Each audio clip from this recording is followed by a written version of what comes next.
Pada part sebelumnya, Sang Seng He diserang oleh Wen Suya yang kini sudah bermutasi menjadi zombie. Saat Sang Seng He terjatuh, Wen Suya segera menerkamnya. Namun sebelum sempat digigit, ia diselamatkan oleh Jiang Xiaoyong dengan menembak Wen Suya tepat di kepalanya. Hal itu membuat Sang Seng He segera menghempaskan tubuh Wen Suya. Jiang Xiaoyong kemudian bertanya, "Sang Seng He, kenapa kamu bisa di sini?"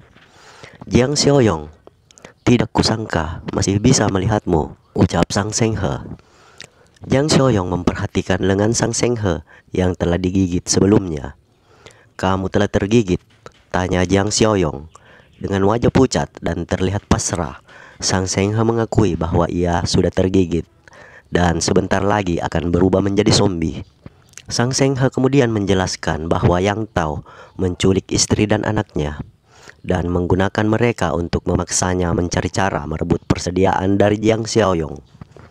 Sang Seng He berkata bahwa selama ini dia melakukan hal-hal yang tidak benar-benar jahat. Ia lalu memohon pada Jiang Xiaoyong agar menyelamatkan anak dan istrinya.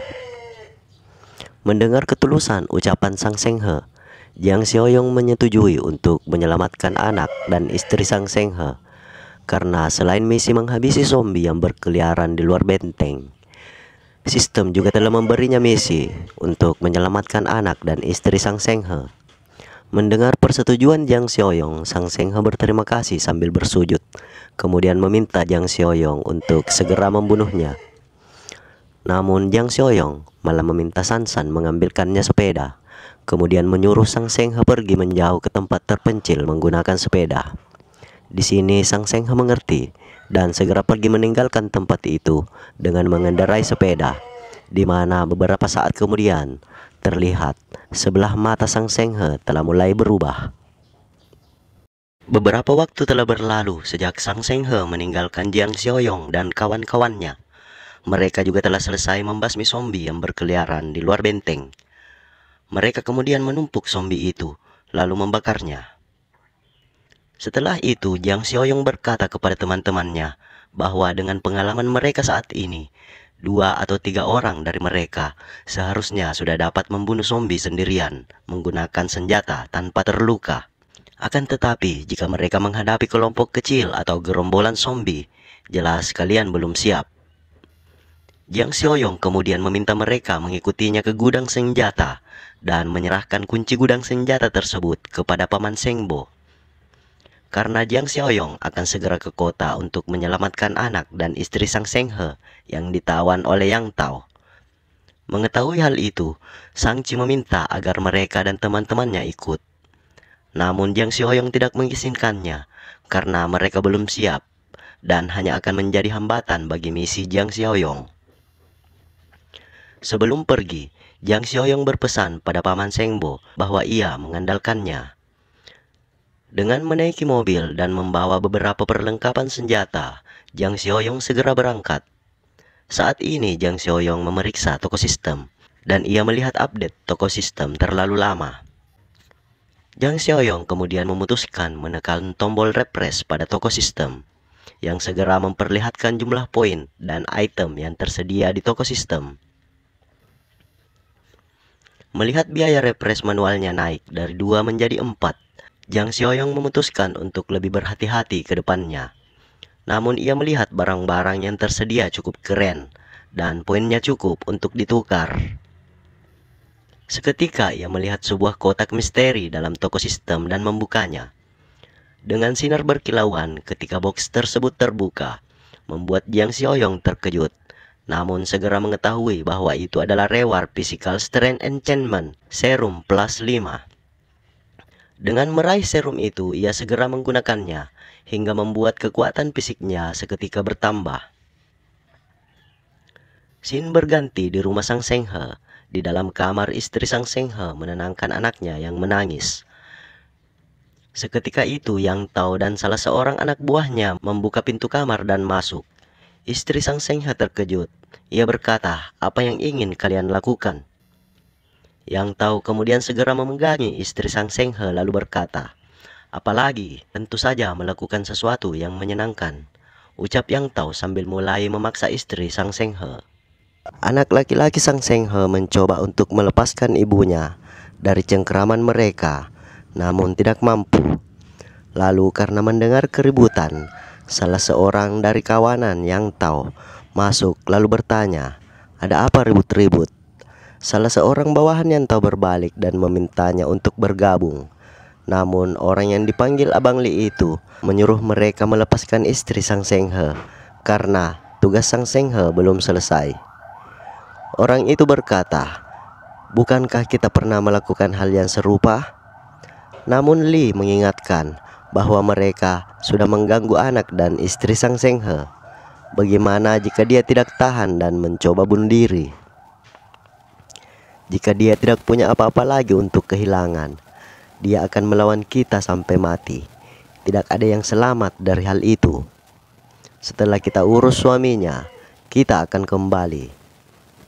Karena ucapan Li, mereka berhenti untuk memaksa istri Sang Seng He. "Tunggu aku kembali," ucap Yang Tao sambil menjulurkan lidahnya ke arah istri Sang Seng He yang kini sedang memeluk anaknya. Scene berganti pada hari, mulai gelap. Di jalan telah kacau, beberapa zombie berkeliaran. Sementara itu, Jiang Xiaoyong mengendarai mobilnya.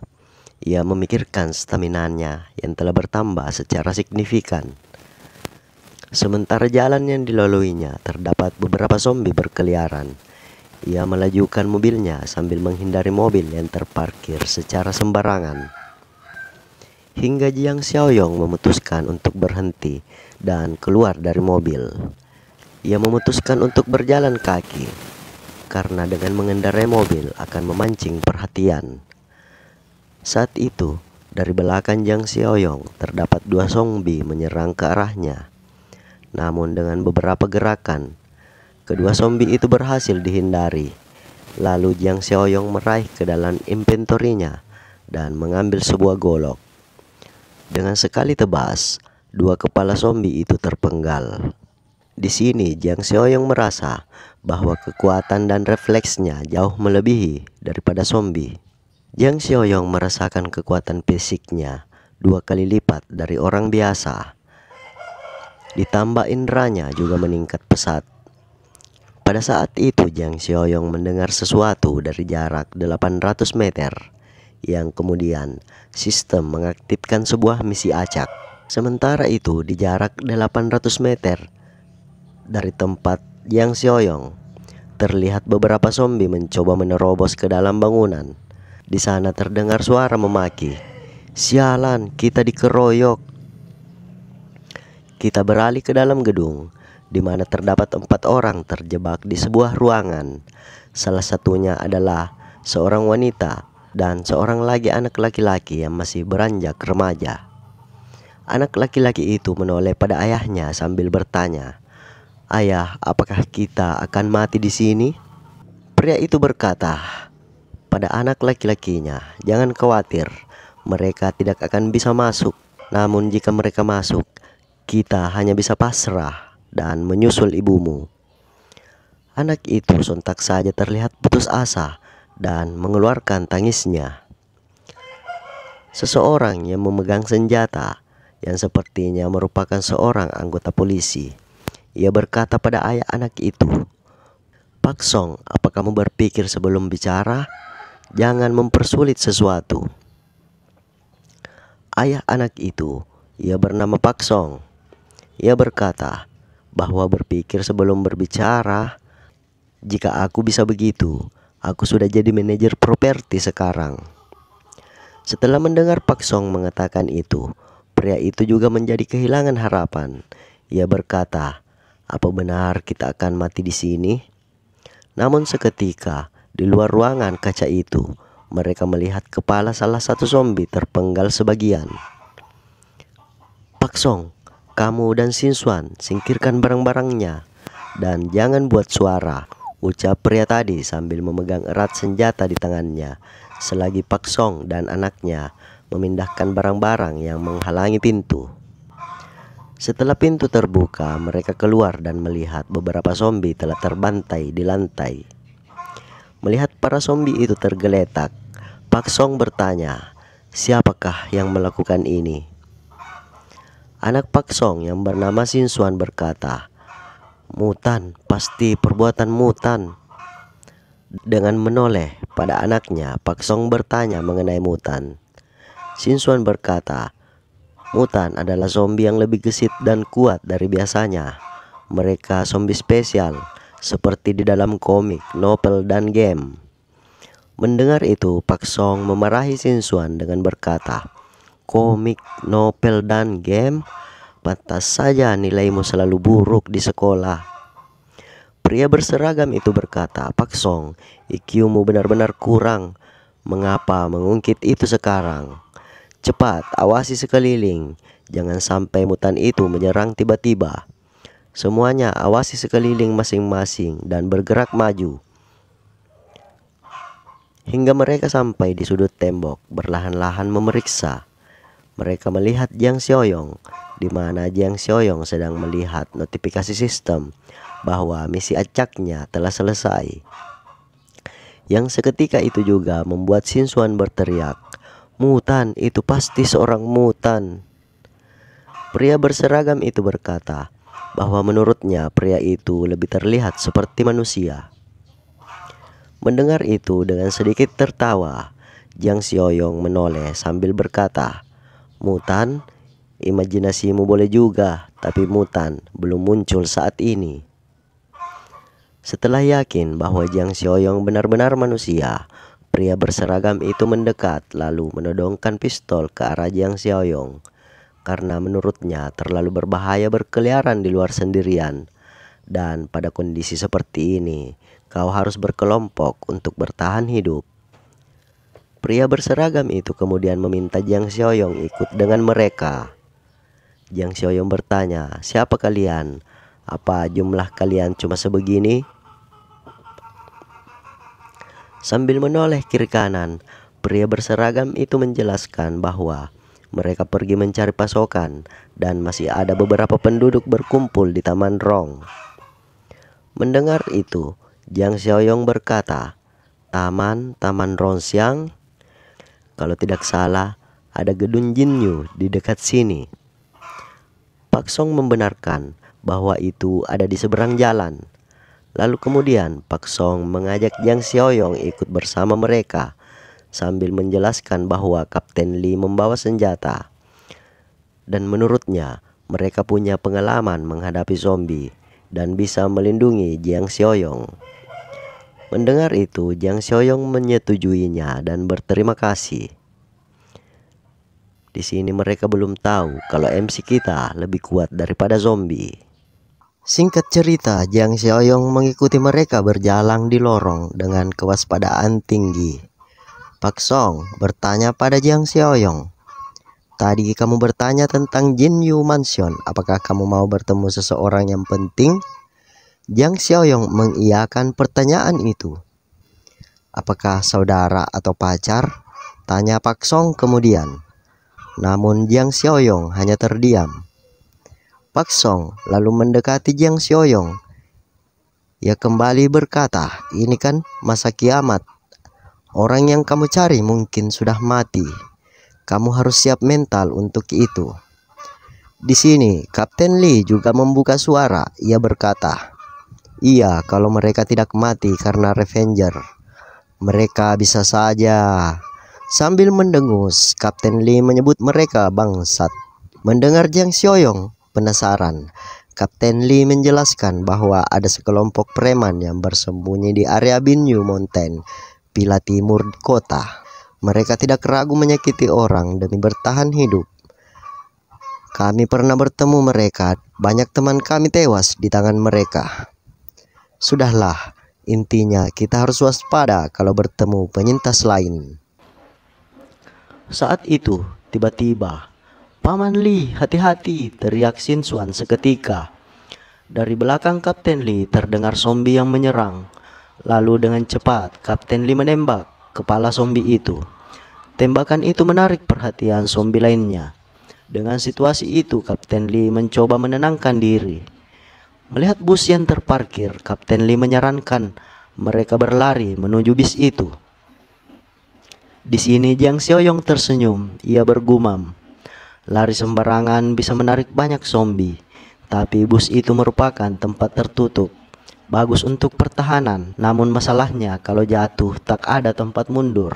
Keputusan darurat ini nilainya 70. Jiang Xiaoyong berada paling belakang ketika yang lainnya sudah berada di dalam bus. Setelah mereka semua masuk ke dalam bus, Kapten Lee segera menutup pintu bus itu. Ia berkata, periksa setiap kursi, siapa tahu ada Revenger bersembunyi. Melalui jendela kaca bus, Shin Xuan melihat para zombie di luar. Ia berkata, mereka semua belum menyerah, mereka masih berkumpul di sini. Sial, apa kita lari terlalu lambat? Ucap Kapten Lee. Sementara itu, semua zombie mulai menerobos pintu bus. Kapten Lee menahan pintu bus itu sekuat tenaga. Namun ia kewalahan karena salah satu zombie mendorong pintu bus. Namun Jiang Xiaoyong mendorong pintu bus itu hanya dengan satu tangan. Melihat itu, Kapten Lee terkejut karena melihat kekuatan Jiang Xiaoyong. Namun sebelum sempat mengatakan apa-apa, Jiang Xiaoyong berkata kepada Kapten Lee agar memanggil yang lain dan memecahkan jendela untuk melawan balik. Dengan segera, Kapten Lee mengajak yang lainnya memecahkan jendela bus.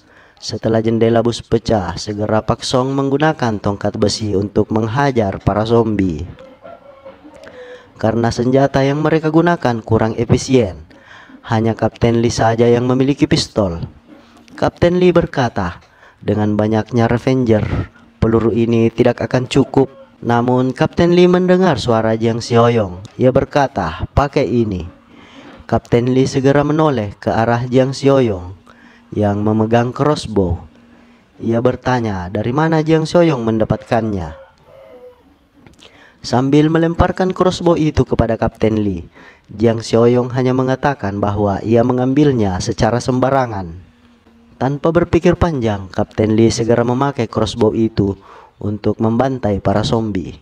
Singkat cerita, setelah membantai para zombie, mereka keluar dari bus dan melanjutkan perjalanan.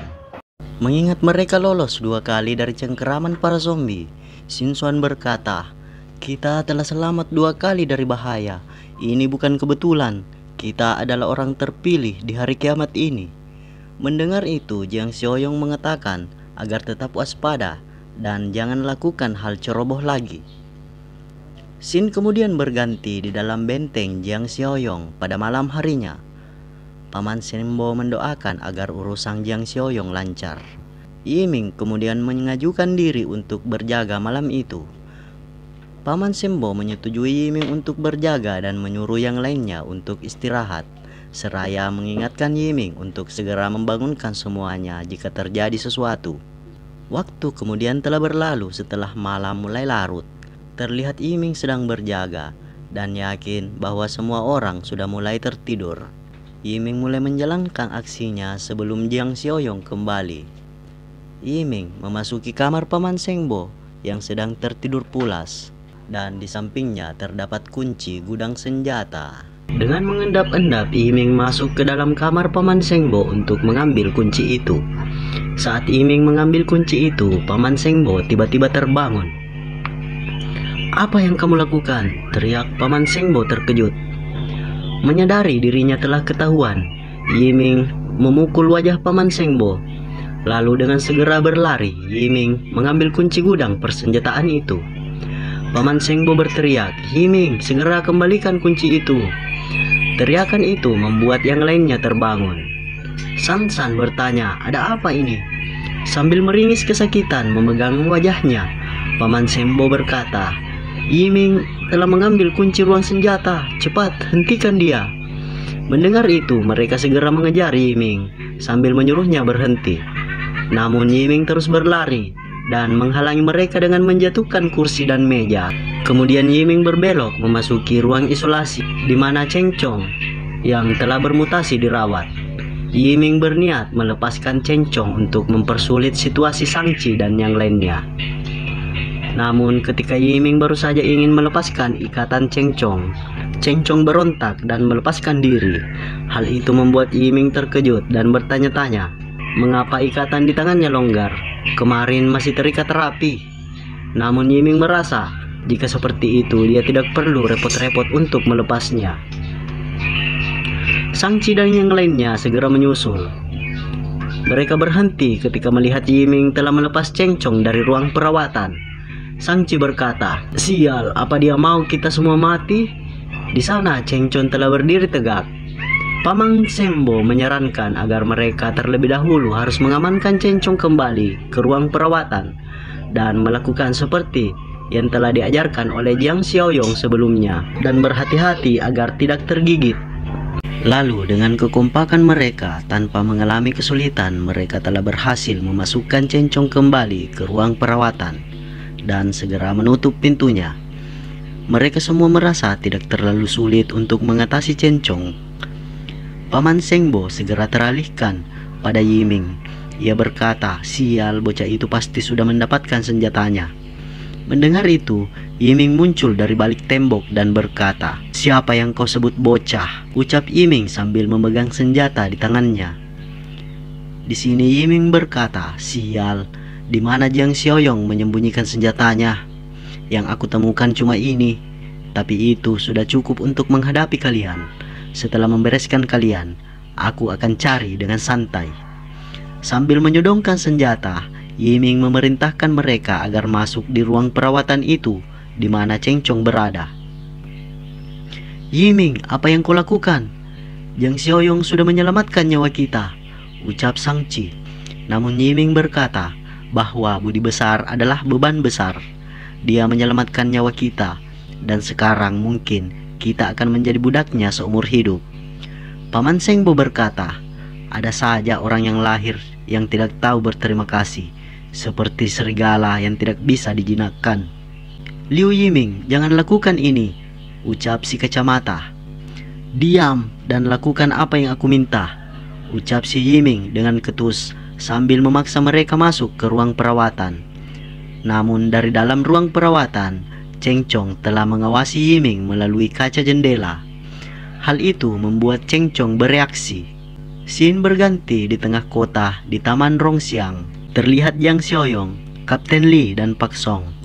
Kapten Li berkata pada Jiang Xiaoyong, "Di depan ada persimpangan lagi, dan kamu akan sampai di Jinyu Mansion." Kapten Li juga memperingatkan Jiang Xiaoyong agar berhati-hati, karena tata letak perumahan itu rumit, jadi mudah bagi zombie untuk bersembunyi. "Setelah kamu bertemu orang-orangmu, kembali ke Taman Rongxiang, temui kami di gedung 8. Lewat pintu samping, jangan lewat pintu utama." Dengan semua penjelasan Kapten Li, Jiang Xiaoyong mengucapkan terima kasih dan segera meninggalkan mereka. Kapten Li dan Pak Song berbincang sejenak mengenai Jiang Xiaoyong, bahwa mereka sudah memperingatkan Jiang Xiaoyong sebaik mungkin. Sementara itu di rumah Sang Senghe, Yang Tao berkata, listrik padam, sinyal ponsel juga tidak ada. Entah bagaimana Sang Senghe dengan tugasnya."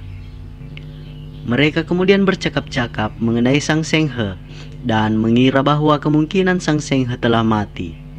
Mereka lalu merencanakan kembali untuk memaksa istri Sang Senghe.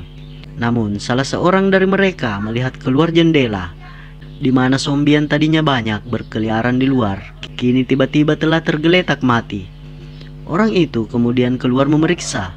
Saat berjalan keluar dari pintu, tiba-tiba sesuatu melesat ke arahnya dan memenggal kepala orang itu.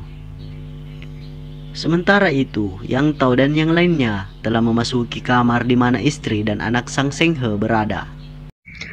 Mereka menarik anak Sang Senghe kemudian menghempaskannya ke lantai. Lalu mereka menampar wajah istri Sang Senghe. Di sini anak Sang Senghe berkata, "Aku akan melawan kalian habis-habisan." Namun anak itu dilempar keluar kamar. "Dasar orang jahat, ayahku tidak akan memaafkan kalian," ucap anak itu penuh dengan kemarahan. Tiba-tiba di pintu luar didobrak oleh tubuh tanpa kepala, membuat anak itu terkejut. Dari pintu yang terbuka itu, seseorang memanggilnya, "Nak." Anak itu bertanya, "Siapa kamu?" Orang itu adalah MC kita, Jiang Xiaoyong. Setelah melangkah memasuki ruangan, Jiang Xiaoyong bertanya pada anak itu, "Apakah kamu anak Sang Senghe?" Dengan gemetar, anak itu menjawab, "Iya." Sementara di dalam kamar, Yang Tao dan temannya menjalankan aksinya memukuli ibu anak itu, memaksanya untuk melayani mereka. Saat itu pintu kamar terbuka. Mereka mengira anak itu yang melakukannya. Mereka menyebut anak itu kuat karena bahkan bisa menendang pintunya sampai terbuka. Salah satu dari mereka memerintahkan agar anak itu segera diusir. Namun, setelah salah satu dari mereka mendekati pintu, sosok tubuh tanpa kepala menimpanya. Dengan keterkejutan orang itu, yang tidak sempat mengatakan apapun. Kemudian tangan Jiang Xiaoyong memegang kepala orang itu dan menghempaskannya ke tembok, membuat orang itu menghembuskan napas terakhirnya. Menyaksikan hal itu, salah satu dari teman Yang Tao bertanya, "Siapa kau?" Namun ia mendapatkan tendangan di wajahnya. Scene berganti ke dalam benteng Jiang Xiaoyong, di mana Yiming menodongkan senjata kepada Paman Shengbo dan yang lainnya. Paman Shengbo menyarankan agar mereka mematuhi perintah Yiming untuk masuk ke ruang perawatan itu, di mana Cheng Chong yang telah menjadi zombie berada. Di sini Yiming mengatakan bahwa jika hari ini tidak menunjukkan sikap tegas, ia tidak akan pernah dihormati. Sambil mengarahkan senjatanya pada Paman Shengbo, Yiming berkata, "Hari ini kau akan mati duluan." Namun tiba-tiba dari ruang perawatan terdengar suara berisik. Kunci pintu terbuka. Dari luar, mereka semua menyaksikan pintu ruang perawatan mulai terbuka dari dalam, dan Cheng Chong keluar dari ruangan itu. Mereka semua terkejut karena Cheng Chong yang sudah bermutasi menjadi zombie dapat membuka pintu yang terkunci. Cheng Chong mendekati Yiming dengan wajah menyeringai yang menyeramkan. Dengan segera, Yiming menodongkan senjata ke arah Cheng Chong sambil berkata, "Sial, zombie memakai kunci untuk membuka kunci. Kita tidak boleh membiarkannya hidup." Yiming menekan pelatuk senjata yang di tangannya, namun macet. Hal itu membuatnya sangat terkejut. Namun pada saat itu, Cheng Chong segera menerkamnya. Kemudian menyeret tubuh Yiming kembali ke dalam ruang perawatan. Melihat itu, mereka semua terkejut. Paman Shengbo berkata, "Apa yang terjadi? Bukankah tadi Cheng Chong begitu tenang?" Setelah memasuki ruang perawatan itu, Cheng Chong kembali menutup pintu dan menguncinya, kemudian melemparkan anak kunci keluar, dan lagi-lagi membuat mereka keheranan. Kita kembali di rumah Sang Seng He, di mana Jiang Xiaoyong telah mengikat kedua orang itu. Jiang Xiaoyong memanggil anak Sang Seng He, namun ibunya memeluk erat anak itu sambil bertanya pada Jiang Xiaoyong, "Apa yang akan kamu lakukan?" Sekali lagi Jiang Xiaoyong memanggil anak itu. Anak itu menenangkan ibunya dengan berkata, "Tidak apa-apa, Bu." Kemudian anak itu berjalan mendekati Jiang Xiaoyong. Jiang Xiaoyong mengeluarkan pisau. Ia berkata, "Ambil ini." Setelah anak itu memegang pisau, Jiang Xiaoyong memerintahkan agar membunuh mereka. Mendengar itu, Yang Tao dan temannya ketakutan. Mereka memohon untuk dilepaskan. Ibu anak itu juga berkata, dia masih anak kecil. Namun Jiang Xiaoyong mengatakan, "Sekarang tidak lagi.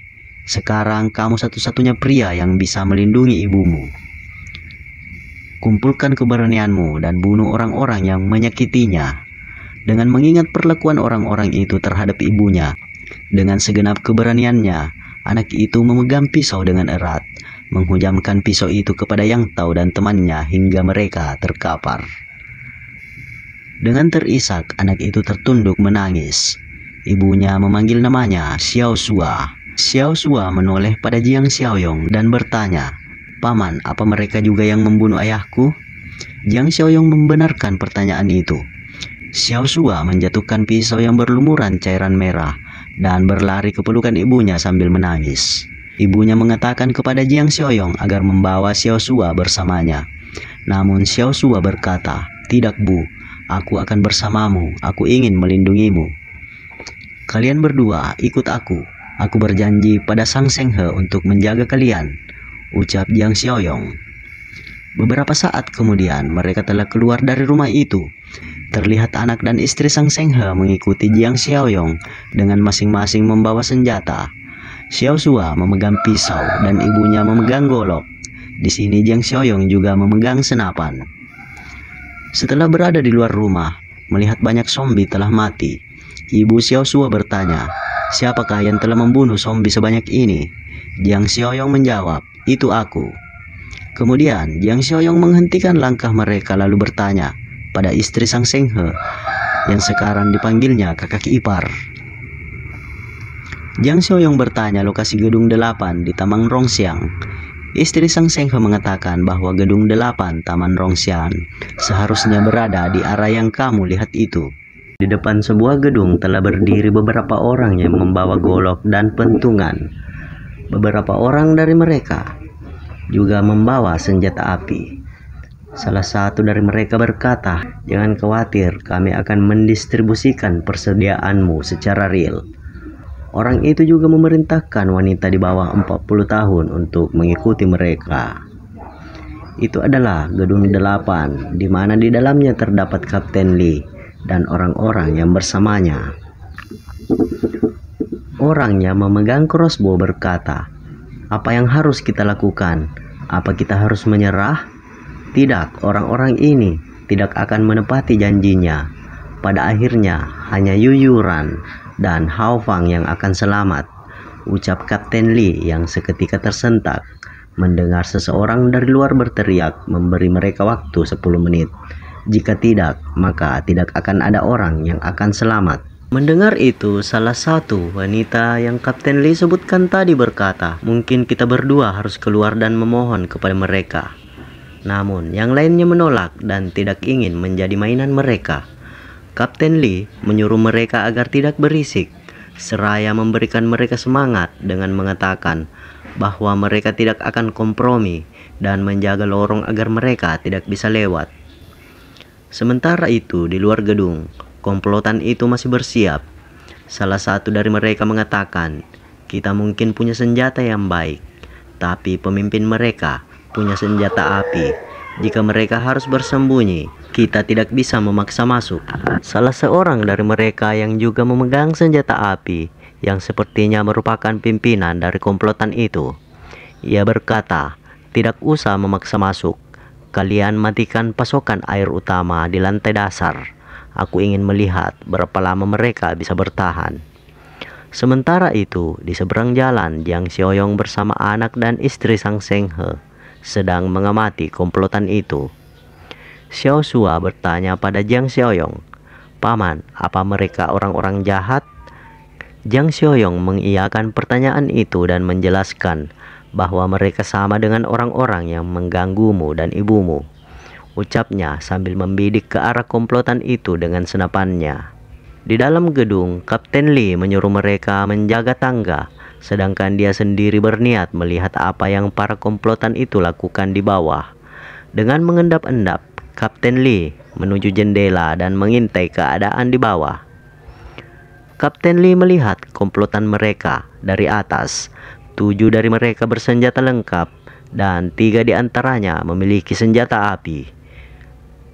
Saat itu tiba-tiba terjadi tembakan membuat Kapten Lee terkejut dan bertanya-tanya apa yang terjadi. Komplotan itu telah ditembaki, membuat komplotan itu kebingungan. Pemimpin mereka bertanya, "Siapa di sana?" Dari atas gedung, Kapten Lee melihat orang yang dia kenali berjalan ke arah komplotan itu sambil terus menembaki mereka. Kapten Lee mengenali Jiang Xiaoyong dengan berjalan santai. Beberapa orang dari komplotan itu yang menggunakan senjata api mencoba membalas tembakan Jiang Xiaoyong, namun tidak satu pun yang mengenainya. Jiang Xiaoyong bergumam, dasar amatir." Salah satu dari mereka bersembunyi di balik kotak suplai. Orang itu bergumam, "Dari mana orang gila ini berasal?" Jiang Xiaoyong terus menembak ke arah orang itu. Orang itu berteriak kepada temannya yang juga menggunakan senjata api agar segera menembak selagi dirinya diincar. Orang itu bergerak untuk menembak Jiang Xiaoyong, namun Jiang Xiaoyong segera mengarahkan senapannya ke arah orang itu dan menembaknya terlebih dahulu. Melihat temannya tertembak, orang yang bersembunyi di balik kotak suplai itu mendengar tembakan beruntun dari Jiang Xiaoyong dan berpikir bahwa Jiang Xiaoyong telah kehabisan peluru. Orang itu segera keluar dan berlari ke arah Jiang Xiaoyong sambil berteriak, "Matilah!" Ucap orang itu sambil menodongkan senjatanya tepat di kepala Jiang Xiaoyong. kemudian menarik peletuknya. Namun dengan sedikit gerakan menghindar, peluru itu melewati Jiang Xiaoyong tanpa mengenainya. Jiang Xiaoyong lalu menangkap tangan orang itu dan merebut senjatanya, yang kemudian menembak dagu orang itu menembus kepalanya hingga tewas. Setelah itu, Jiang Xiaoyong berjalan memasuki gedung. Namun terdapat 3 orang yang tersisa dari komplotan itu yang bersembunyi di jalan masuk untuk menyergap Jiang Xiaoyong. Ketika Jiang Xiaoyong berdiri di sana, mereka segera menyerang. Namun bukan apa-apa, dengan sekejap mereka telah tewas. Beberapa waktu kemudian, Kapten Li dan orang-orang yang bersamanya telah berada di sana. Xiao Shuo dan ibunya juga telah berada di sana. Xiao Shuo memuji Jiang Xiaoyong keren. Di sini Jiang Xiaoyong mendapatkan pembaruan tugas dari sistem untuk merekrut korban selamat dari Taman Rongxiang. Jiang Xiaoyong lalu menanyakan siapa orang-orang yang telah ia bantai itu. Kapten Li menjawab bahwa mereka adalah sampah dari villa Gunung Bicui. Itu bagian dari sisi selatan.